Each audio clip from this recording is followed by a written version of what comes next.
जाए, क्या निराश हुआ जाएगा। आज हम दूसरा पार्ट पढ़ेंगे। कवि आगे क्या कहते हैं, देखिए। क्या यही भारतवर्ष है जिसका सपना तिलक और गांधी जी ने देखा था?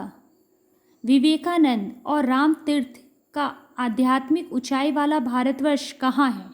कवि प्रश्न पूछते हैं। रविंद्रनाथ ठाकुर और मदन मोहन मालवीय का महान संस्कृत सभ्यता वाला भारतवर्ष किस अतीत के गह्वर में डूब गया? आर्य और द्रविड़, हिंदू और मुसलमान, यूरोपीय और भारतीय आदर्शों की मिलन भूमि महामानव समुद्र क्या सूख ही गया? मेरा मन कहता है ऐसा हो नहीं सकता। हमारे महान मनीषियों के सपनों का भारत है और रहेगा। ऊपर की सतह पर जितना ही कोलाहल का अर्थ होता है बच्चों शोर। ऊपर की सतह मतलब ऊपर हम जितना भी लड़ लें और उथल पुथल क्यों न दिखाई दे रही हो, नीचे शांत अंचल गार्भिय में अब भी भारत महान है।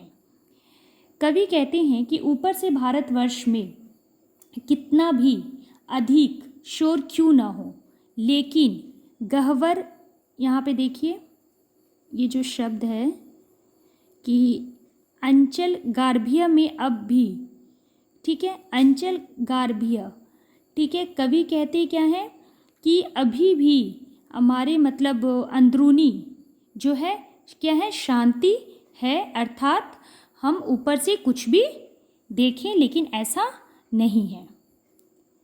नीचे शांत अंचल गार्भिय में अब भी भारत महान है, अनुकरणीय है। यह सही है कि इन दिनों कुछ ऐसा माहौल बना है कि ईमानदारी से मेहनत करके जीविका मतलब जीवन चलाने वाले निरीह और भोले भाले श्रमजीवी पिस रहे हैं। ठीक है, कवि कहते हैं कि जो सामान्य जीवन व्यतीत करते हैं, ठीक है, वो पिस रहे हैं। क्यों? क्योंकि उनमें जो एक हमारे मन में जो विश्वास हो गया कि इस दुनिया में कोई ईमानदार नहीं है, इस विश्वास ने, इस शक ने दूसरे पर विश्वास करने के लिए क्वेश्चन मार्क खड़ा कर दिया है। झूठ और फरेब का रोजगार करने वाला फल फूल रहे हैं। ईमानदारी को मूर्खता का पर्याय समझा जाने लगा है। ईमानदारी को मूर्खता का पर्याय मतलब पर्यायवाची।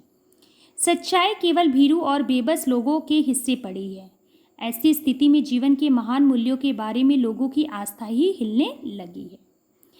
कवि यहाँ कहते हैं कि जो गरीब लोग होते हैं वो काफ़ी ईमानदार होते हैं, लेकिन इनकी ईमानदारी पर भी अब शक किया जा रहा है। क्यों? इन अमीर लोगों के कारण।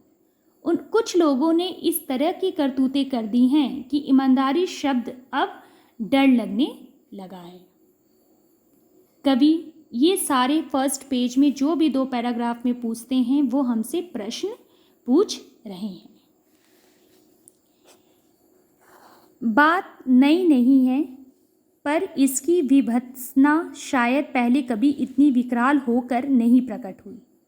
आज से 400 साल पहले बाबा तुलसीदास ने कुछ ऐसा ही माहौल देखा था। वे व्याकुल भाव से कह गए हैं, सिद्धत साधु साधुता शोभती खल विसत ध्रुतमति भाई। परंतु आधुनिक साधनों और सुविधाओं के साथ साथ धन संकट की प्रवृत्ति को जैसे बढ़ावा इस समय मिला है, वैसे उन दिनों नहीं था। भलाई का दुराव बेहिसाब बढ़ गया है। उसी अनुपात में, बल्कि कुछ अधिक मात्रा में ही साधुता का सोच भी बढ़ा है। तुलसीदास ने महान जीवन मूल्यों में आस्था नहीं छोड़ी थी। लगता है उनके समकालीन अधिकांश लोगों ने भी नहीं छोड़ी थी, पर आज भी छोड़ने की ज़रूरत नहीं है। ऊपर जो कुछ दिखाई दे रहा है वह बहुत साल की मनुष्य निर्मिता नीतियों की त्रुटियों की देन है। सदा मनुष्य बुद्धि नई परिस्थितियों का सामना करने के लिए एक नए सामाजिक विधि निषेधों को बनाते हैं। उनके ठीक साबित न होने पर उन्हें बदलती हैं। ऊहापोह, ग्रहण, त्याग, संशोधन, परिवर्तन का सिलसिला चलता ही रहता है। उथल पुथल भी होता है। कई बार दुर्व्यवस्था के कारण निरीह व्यक्तियों का कष्ट भी बढ़ता है। यहाँ तक रहने देते हैं, आगे हम अगले वीडियो में पढ़ाएंगे। यहाँ पे कवि का कहना है कि दुनिया में लड़ाई झगड़ा होना इस धरती के ऊपर ये कोई बड़ी बात नहीं है।